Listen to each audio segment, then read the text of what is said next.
इस सदन की कार्रवाई को देख रहा है और माननीय रेलवे मिनिस्टर का रिप्लाई आना है। आप सबकी सहमति हो तो कराएं। सबको समानता, सबको न्याय, उस भावना को चोट पहुंचाई। आदरणीय सभापति जी, आपको मालूम है सुप्रीम कोर्ट ने शाहबानो का जजमेंट दिया था। एक भारत की महिला को न्याय देने का काम संविधान की मर्यादा और स्पिरिट के आधार पर देश की सुप्रीम कोर्ट ने दिया था। हम सब के लिए और सभी देशवासियों के लिए, इतना ही नहीं विश्व के लोकतंत्र प्रेमी नागरिकों के लिए भी हमारे लिए ये बहुत ही गौरव का पल है। बड़े गर्व के साथ लोकतंत्र के उत्सव को मनाने का ये अवसर है।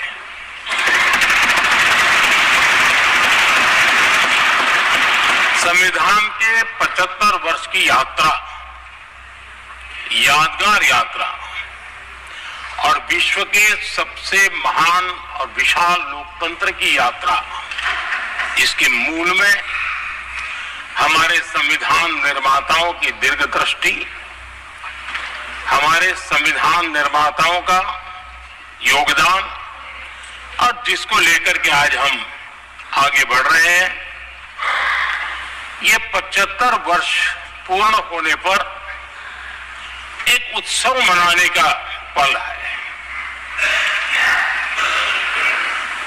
मेरे लिए खुशी की बात है कि संसद भी इस उत्सव में शामिल होकर के अपनी भावनाओं को प्रकट कर रही है। मैं सभी माननीय सांसदों का आभार व्यक्त करता हूं कि जिन्होंने इस उत्सव के अंदर हिस्सा लिया। मैं उन सबका अभिनंदन करता हूं। आदरणीय अध्यक्ष जी, 75 वर्ष की उपलब्धि साधारण नहीं है। समय भारत के लिए जो जो संभावनाएं व्यक्त की गई थी, उन सभी संभावनाओं को निरस्त करते हुए, परास्त करते हुए भारत का संविधान हमें यहां तक ले आया है। और इसलिए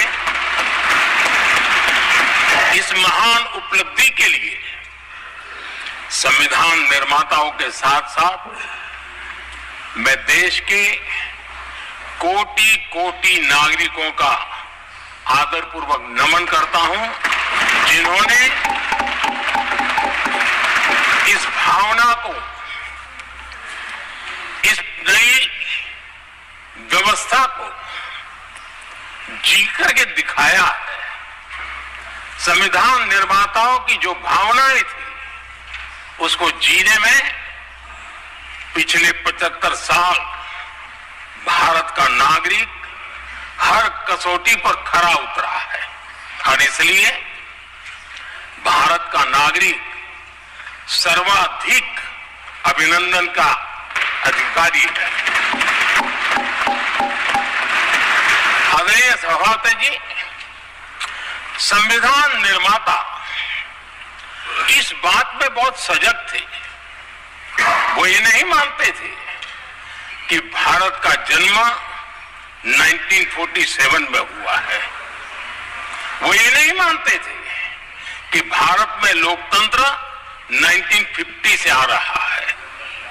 वे मानते थे यहाँ की महान परंपरा को, महान संस्कृति को, महान विरासत को, हजारों साल की उस यात्रा को, उसके प्रति वो सजग थे। उनको इस बात का पूरा भान था।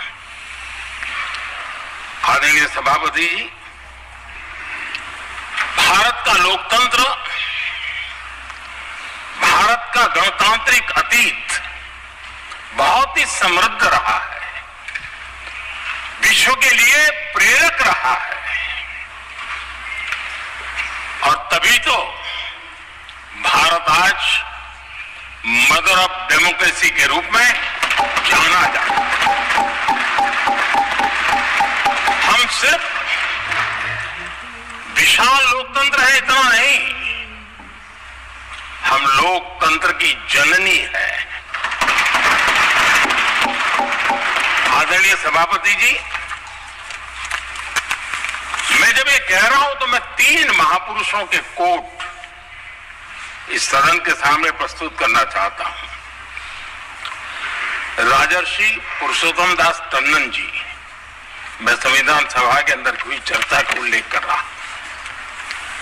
उन्होंने कहा था, सदियों के बाद हमारे देश में एक बार फिर ऐसी बैठक बुलाई गई है, यह हमारे मन में अपने गौरवशाली अतीत की याद दिलाती है। जब हम स्वतंत्र हुआ करते थे, जब सभाएं आयोजित की जाती थी जिसमें विद्वान लोग देश के महत्वपूर्ण मामलों पर चर्चा करने के लिए मिला करते थे। दूसरा कोट में पढ़ रहा हूं डॉक्टर राधाकृष्णन जी का। वे भी इस संविधान सभा के सदस्य थे। उन्होंने कहा था, इस महान राष्ट्र के लिए गणतांत्रिक व्यवस्था नई नहीं है। हमारे यहां ये इतिहास की शुरुआत से ही है। और तीसरा कोट मैं बाबा साहब आंबेडकर का कह रहा हूं। बाबा साहब आंबेडकर जी ने कहा था, ऐसा नहीं है कि भारत को पता नहीं था कि लोकतंत्र क्या होता है। एक समय था जब भारत में कई गणतंत्र हुआ करते थे। आदरणीय सभापति जी, हमारे संविधान के निर्माण की प्रक्रिया में हमारी देश की नारी शक्ति ने संविधान को सशक्त करने में बहुत बड़ी भूमिका निभाई थी। संविधान सभा में 15 माननीय महिला सदस्य थी और सक्रिय सदस्य थी। मौलिक चिंतन के आधार पर उन्होंने संविधान सभा की डिबेट को समृद्ध किया था। और वे सभी बहनें अलग अलग बैकग्राउंड थी, अलग अलग क्षेत्र की थी।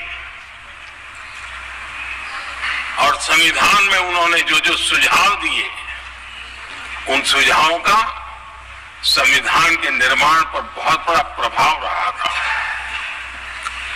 और हमारे लिए गर्व की बात है कि दुनिया के कई देश आजाद भी हुए, संविधान भी बने, लोकतंत्र भी चला, लेकिन महिलाओं को अधिकार देने में दशकों बीत गए थे। लेकिन हमारे यहां शुरुआत से ही महिलाओं को वोट का अधिकार संविधान में दिया गया। आदरणीय सभापति जी, जब G20 समिट हुई, उसी भावना को आगे बढ़ाते हुए, क्योंकि संविधान की भावना को लेकर के हम सब जीने वाले लोग हैं, हमने G20 की अध्यक्षता के दरमियान विश्व के सामने विमेन लेड डेवलपमेंट का विचार रखा। और विश्व के अंदर विमेन डेवलपमेंट से अब आगे जाने की जरूरत है। और इसलिए हमने विमेन लेड डेवलपमेंट की चर्चा को अंजाम दिया। इतना ही नहीं, हम सभी सांसदों ने मिलकर के एक स्वर से नारी शक्ति बंधन अधिनियम पारित करके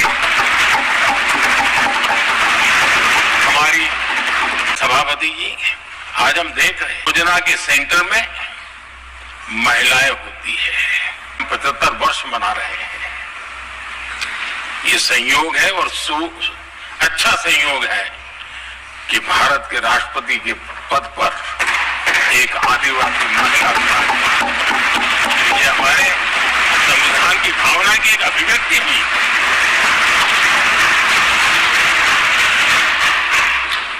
आदरणीय सभापति जी, इस सदन में भी लगातार हमारे महिला सांसदों की संख्या बढ़ रही है, उनका योगदान भी बढ़ रहा है।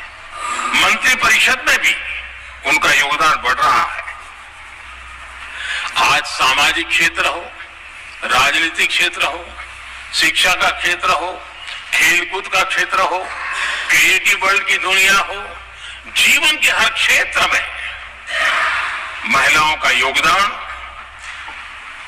महिलाओं का प्रतिनिधित्व देश के लिए गौरव दिलाने वाला रहा है। विज्ञान के क्षेत्र में, खास करके स्पेस टेक्नोलॉजी में उनके योगदान की सराहना हर हिंदुस्तानी बड़े गर्व के साथ कर रहा है। और इन सब की सबसे बड़ी प्रेरणा हमारा संविधान है। आदरणीय सभापति जी, अब हमारा देश बहुत तेज गति से विकास कर रहा है। भारत बहुत ही जल्द विश्व की तीसरी बड़ी आर्थिक शक्ति बनने की दिशा में बहुत मजबूत कदम रख रहा है। और इतना ही नहीं, 140 करोड़ देशवासियों का संकल्प है कि जब हम आजादी की शताब्दी मनाएंगे, हम इस देश को विकसित भारत बना करके रहेंगे। ये हर भारतीय का संकल्प, ये हर भारतीय का सपना है। लेकिन इस संकल्प से सिद्धि के लिए सबसे बड़ी आवश्यकता है, वो है भारत की एकता। हमारा संविधान भी भारत की एकता का आधार है। हमारे संविधान के निर्माण काल में ये देश के बड़े बड़े दिग्गज थे, स्वतंत्रता सेनानी थे, साहित्यकार थे, विवेचक थे, सामाजिक कार्यकर्ता थे, शिक्षाविद थे, कई फील्ड के प्रोफेशनल्स थे, मजदूर नेता थे, किसान नेता थे, समाज के हर वर्ग का प्रतिनिधित्व था और सबके सब भारत की एकता के प्रति बहुत ही संवेदनशील थे। जीवन के भिन्न भिन्न क्षेत्र से आए हुए, देश के अलग अलग भूभाग से आए हुए सभी लोग इस बात के प्रति सजग थे। और बाबा साहब अम्बेडकर जी ने चिताया था। मैं बाबा साहब का खूब पढ़ रहा हूं। बाबा साहब अम्बेडकर ने कहा था, समस्या ये है कि देश में जो विविधता से भरा जनमानस है, उसे किस तरह एक मत किया जाए, कैसे देश के लोगों को एक दूसरे के साथ होकर निर्णय लेने के लिए प्रेरित किया जाए, जिससे कि देश में एकता की भावना स्थापित हो। आदरणीय सभापति जी, मुझे बड़े दुख के साथ कहना है कि आजादी के बाद एक तरफ संविधान निर्माताओं के दिल दिमाग में एकता थी, लेकिन आजादी के बाद विकृत मानसिकता के कारण या स्वार्थवश अगर सबसे बड़ा प्रहार हुआ तो देश की एकता के मूल भाव पर प्रहार हुआ। विविधता में एकता, ये भारत की विशेषता रही है। हम विविधता को सेलिब्रेट करते हैं और इस देश की प्रगति भी विविधता को सेलिब्रेट करने में है। लेकिन गुलामी की मानसिकता में पले बड़े लोगों ने, भारत का भला न देख पाने वाले लोगों ने और जिनके लिए हिंदुस्तान 1947 में ही पैदा हुआ है, जो धारणा बननी थी, उनके लिए वो विविधता में विरोधाभास ढूंढते रहे। इतना ही नहीं, विविधता के इस अमूल्य खजाना है हमारा, उसको सेलिब्रेट करने के बजाय उस विविधता में ऐसे जहरीले बीज बोने के प्रयास करते रहे ताकि देश की एकता को चोट पहुंचे। आदरणीय सभापति जी, हमें विविधता का उत्सव हमारे जीवन का अंग बनाना होगा और वही बाबा साहब आंबेडकर को सच्ची श्रद्धांजलि होगी। आदरणीय सभापति जी, मैं संविधान के प्रकाश में ही मेरी बातों को रखना चाहता हूं और इसलिए अगर आप हमारी नीतियों को देखेंगे, पिछले 10 साल देश की जनता ने हमें जो सेवा करने का मौका दिया है, उसने हमारे निर्णयों की प्रक्रिया को देखेंगे तो भारत की एकता को मजबूती के देने का निरंतर हम प्रयास करते रहे हैं। आर्टिकल 370 देश की एकता में रुकावट बना पड़ा था, दीवार बना पड़ा था। देश की एकता हमारी प्राथमिकता थी, जो कि हमारी संविधान की भावना थी और इसलिए धारा 370 को हमने जमीन पर उतार, क्योंकि देश की एकता हमारी प्राथमिकता है। आदरणीय सभापति जी, इस इतने बड़े विशाल देश में अगर आर्थिक रूप से हमें आगे बढ़ना है, हमारी व्यवस्थाओं को और विश्व को भी निवेश के लिए आना है, तो भारत में अनुकूल व्यवस्थाएं चाहिए और उसी में से हमारे देश में एक लंबे अरसे तक जीएसटी को लेकर के चर्चा चलती रही। मैं समझता हूं इकोनॉमिक यूनिटी के लिए जीएसटी ने बहुत बड़ी भूमिका अदा की है। उस समय पहले की सरकार का भी कुछ योगदान है, वर्तमान समय में हमको इसको आगे बढ़ाने का अवसर मिला और हमने इसको किया और वो भी वन नेशन वन टैक्स उस भूमिका को आगे बढ़ा रहा है। आदरणीय सभापति जी, हमारे देश में राशन कार्ड गरीब के लिए बहुत बड़ी मूल्यवान दस्तावेज रहा है, लेकिन गरीब अगर एक राज्य से दूसरे राज्य जाता था तो गरीब कुछ भी उसके प्राप्त करने का हकदार नहीं, कोने में जाए उसका उतना ही अधिकार है। एकता के उस भाव को मजबूत करने के लिए हमने one nation one ration card की बात को मजबूत। आदरणीय सभापति जी, देश के गरीब को, देश के सामान्य नागरिक को अगर मुफ्त में इलाज मिले तो गरीबी से लड़ने की उसकी ताकत अनेक गुना बढ़ जाती है। लेकिन उसके लिए जहां वो काम करता है वहां पर तो मिल जाए, लेकिन किसी काम बस वो बाहर गया है और वहां पर वो जीवन और मृत्यु की लड़ाई लड़ता हो, ऐसे समय अगर उसको सुविधा नहीं मिलेगी तो व्यवस्था किस काम की। और इसलिए देश की एकता के मंत्र को जीने वाले हम लोगों ने ये तय किया कि one nation one health card, और इसलिए हमने आयुष्मान भारत योजना। आज बिहार के दूर दराज क्षेत्र का व्यक्ति भी अगर पुणे में कुछ काम कर रहा है और अचानक बीमार हो गया तो उसके लिए आयुष्मान कार्ड होना बहुत इनफ है, उसकी सेवा मिल सकती।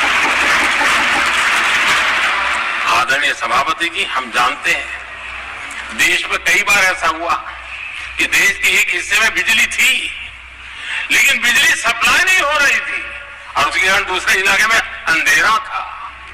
और पिछली सरकार में हमने विश्व के अंदर भारत की बदनामी हेडलाइन से हुआ करती थी अंधेरे की, वो दिन हमने देखे हैं। और तब जाकर के एकता के मंत्र को लेकर के संविधान की भावना को जीने वाले हम लोगों ने वन नेशन वन ग्रिड को परिपूर्ण कर दिया। और इसलिए आज बिजली के प्रवाह को निर्विरोध रूप से हिंदुस्तान के हर कोने में ले जाया जा सकता है। आदरणीय सभापति जी, हमारे देश में इंफ्रास्ट्रक्चर में भी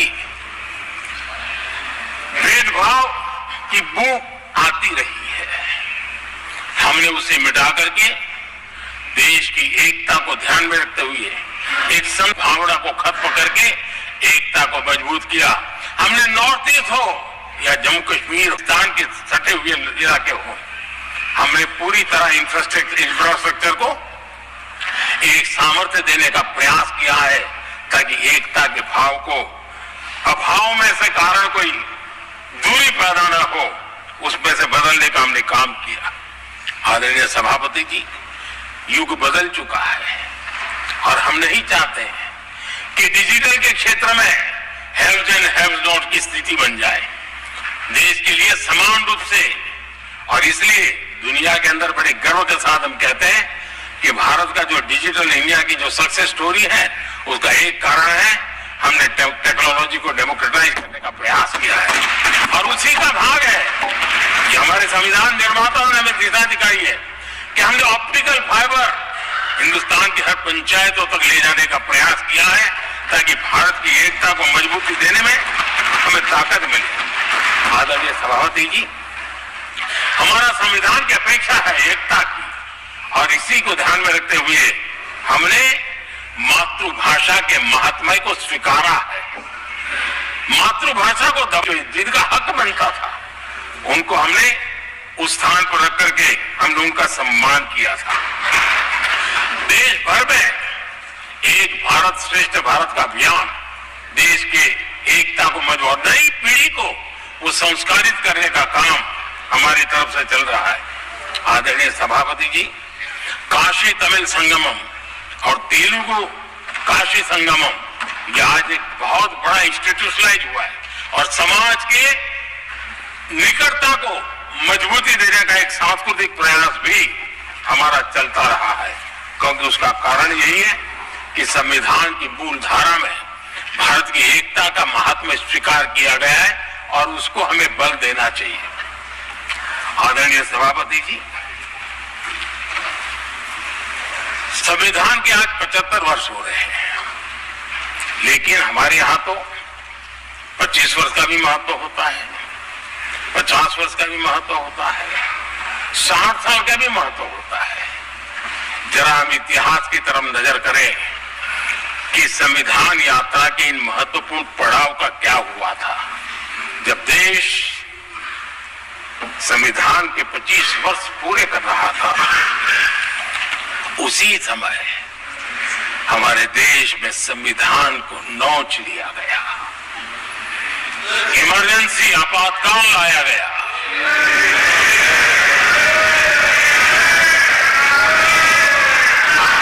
संवैधानिक व्यवस्थाओं को समाप्त कर दिया गया, देश को जेल खाना बना दिया गया, नागरिकों के अधिकारों को लूट लिया गया, प्रेस की स्वतंत्रता को ताले लगा दिए गए, और कांग्रेस के माथे पर जो पाप है ना, वो कभी भी धुलने वाला नहीं है, कभी भी धुलने वाला। यह सब हिंदुस्तान में, दुनिया में जब जब लोकतंत्र की चर्चा होगी, कांग्रेस के माथे का ये पाप कभी धुलने वाला नहीं है, क्योंकि लोकतंत्र का गला घोंट दिया गया था। भारत के संविधान निर्माताओं की तपस्या को मिट्टी में मिलाने की कोशिश की गई थी। आदरणीय सभापति जी, जब 50 साल हुए तब क्या भुला दिया गया था?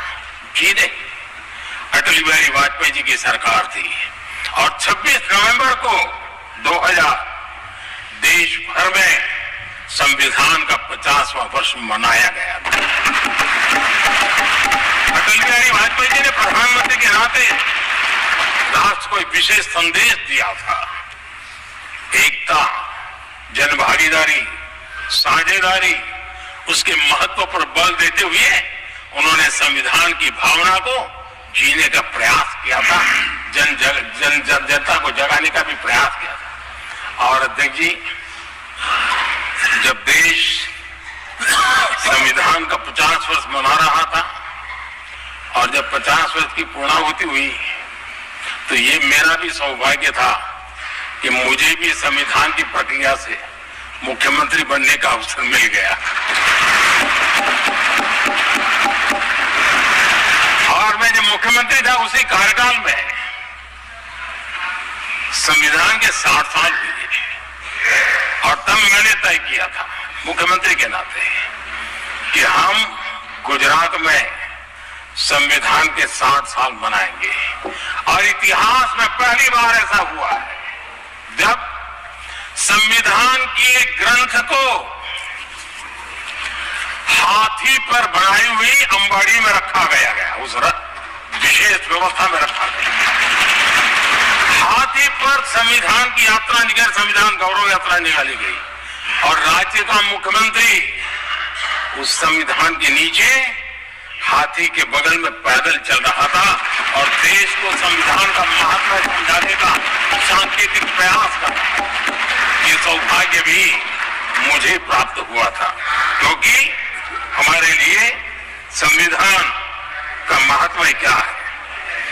और आज 75 साल हुए हमें अवसर मिला और मुझे याद है जब मैंने लोकसभा के पुराने सदन के अंदर जब 26 नवंबर को संविधान दिवस मनाने की बात कही थी तब एक वरिष्ठ नेता ने सामने से आवाज उठाई थी कि 26 जनवरी तो है, 26 नवंबर की क्या जरूरत है। क्या भावना घर कर गई थी, ये बहुत पुरानी बात नहीं है। इसी सदन में मेरे सामने हुआ था। लेकिन आदरणीय सभापति जी, मेरे लिए खुशी की बात है कि इस विशेष सत्र में अच्छा होता, संविधान की शक्ति, संविधान की विविधताओं पर चर्चा होती, नई पीढ़ी को काम आता। लेकिन हर एक की अपनी अपनी मजबूरियां होती है, हर कोई अपने दुख किसी न किसी रूप में प्रकट करता रहता है। कईयों ने अपनी विफलताओं का दुख प्रकट किया है। अच्छा होता दलगत की भावनाओं से उठ करके देश हित में संविधान की चर्चा हुई होती तो समृद्धि मिलती अनेक देश की नई पीढ़ी को। आदरणीय सभापति जी, मैं तो संविधान के प्रति विशेष आदर का भाव व्यक्त करना चाहता हूं। इस संविधान की भावना थी कि मेरे जैसे अनेक लोग जो यहां पहुंच नहीं पाते, ये संविधान था जिसके कारण हम पहुंच पाए। क्योंकि हमारा कोई बैकग्राउंड नहीं था, हम यहां तक कैसे आते हैं। ये संविधान का सामर्थ्य था, जनता जनार्दन के आशीर्वाद थे। इतना बड़ा दायित्व और मेरे जैसे बहुत लोग यहाँ भी जिनका ऐसा कोई बैकग्राउंड नहीं है, यही एक सामान्य परिवार से आए हैं और आज संविधान ने हमें यहाँ तक पहुंचाया है। और ये भी कितना बड़ा सौभाग्य है कि हमें देश ने इतना स्नेह दिया, एक बार नहीं, दो बार नहीं, 3 बार। ये हमारे संविधान के बिना संभव नहीं था। आदरणीय सभापति जी,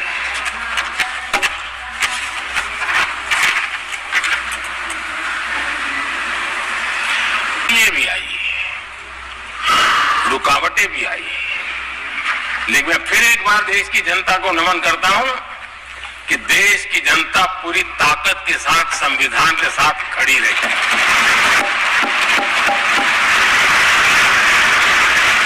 आदरणीय सभापति जी, मैं आज यहां किसी की व्यक्तिगत आलोचना करना नहीं चाहता हूं, लेकिन तथ्यों को देश के सामने रखना जरूरी है और इसलिए मैं तथ्यों को रखना चाहता हूं। कांग्रेस के एक परिवार ने संविधान को चोट पहुंचाने में कोई कोर कसर नहीं छोड़ी है। सबको समानता, सबको समानता, सबको न्याय, उस भावना को चोट पहुंचाई। आदरणीय सभापति जी, आपको मालूम है सुप्रीम कोर्ट ने शाहबानो का जजमेंट दिया। एक भारत की महिला को न्याय देने का काम संविधान की मर्यादा और स्पिरिट के आधार पर देश की सुप्रीम कोर्ट ने दिया था। एक वृद्ध महिला को उसका हक मिला था सुप्रीम कोर्ट से, लेकिन उस समय के प्रधानमंत्री राजीव गांधी ने शाहबानो की उस भावना को, सुप्रीम कोर्ट की उस भावना को नकार दिया और उन्होंने वोट बैंक की राजनीति के खातिर संविधान की भावना को बलि चढ़ा दिया और कट्टरपंथियों के सामने सर झुकाने का काम कर दिया। उन्होंने न्याय के लिए तड़प रही एक वृद्ध महिला को साथ देने के बजाय उन्होंने कट्टरपंथियों का साथ दिया। संसद में कानून बना करके सुप्रीम कोर्ट के निर्णय को फिर एक बार पलट दिया गया। आदरणीय सभापति जी, बात वहां से नहीं अटकी है। नेहरू जी ने शुरू किया, इंदिरा जी ने आगे बढ़ाया और राजीव जी ने भी उसको ताकत दी, खाद पानी देने का काम किया। क्यों? संविधान के साथ खिलवाड़ करने का लहू उनके मुंह लग गया। आदरणीय सभापति जी, अगली पीढ़ी भी इसी खिलवाड़ में जुड़ी पड़ी है। एक किताब को मैं कोट कर रहा हूं। उस किताब में जो लिखा गया है और उसमें प्रधानमंत्री उस समय के मेरे पहले जो प्रधानमंत्री थे उनको कोट किया है। उन्होंने कहा है, मुझे यह स्वीकार करना होगा कि पार्टी अध्यक्ष सत्ता का केंद्र है। ये मनमोहन सिंह जी ने कहा है, जो किताब में लिखा गया है। मुझे यह स्वीकार करना होगा कि पार्टी अध्यक्ष सत्ता का केंद्र है। सरकार पार्टी के प्रति जवाबदेह है। इतिहास में पहली बार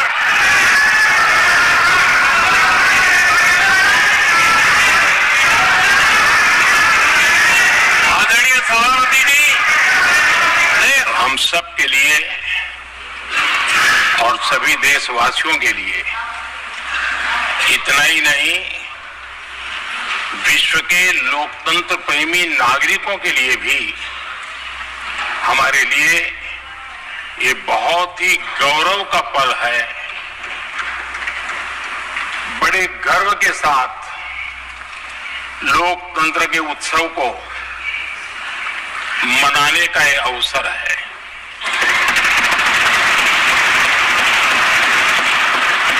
संविधान के 75 वर्ष की यात्रा, यादगार यात्रा और विश्व के सबसे महान और विशाल लोकतंत्र की यात्रा, इसके मूल में हमारे संविधान निर्माताओं की दीर्घदृष्टि, हमारे संविधान निर्माताओं का योगदान और जिसको लेकर के आज हम आगे बढ़ रहे हैं, ये 75 वर्ष पूर्ण होने पर एक उत्सव मनाने का पल है। मेरे लिए खुशी की बात है कि संसद भी इस उत्सव में शामिल होकर के अपनी भावनाओं को प्रकट कर रही है। मैं सभी माननीय सांसदों का आभार व्यक्त करता हूं कि जिन्होंने इस उत्सव के अंदर हिस्सा लिया। मैं उन सबका अभिनंदन करता हूं। आदरणीय अध्यक्ष जी, 75 वर्ष की उपलब्धि साधारण नहीं है। समय भारत के लिए जो जो संभावनाएं व्यक्त की गई थी, उन सभी संभावनाओं को निरस्त करते हुए, परास्त करते हुए भारत का संविधान हमें यहां तक ले आया है।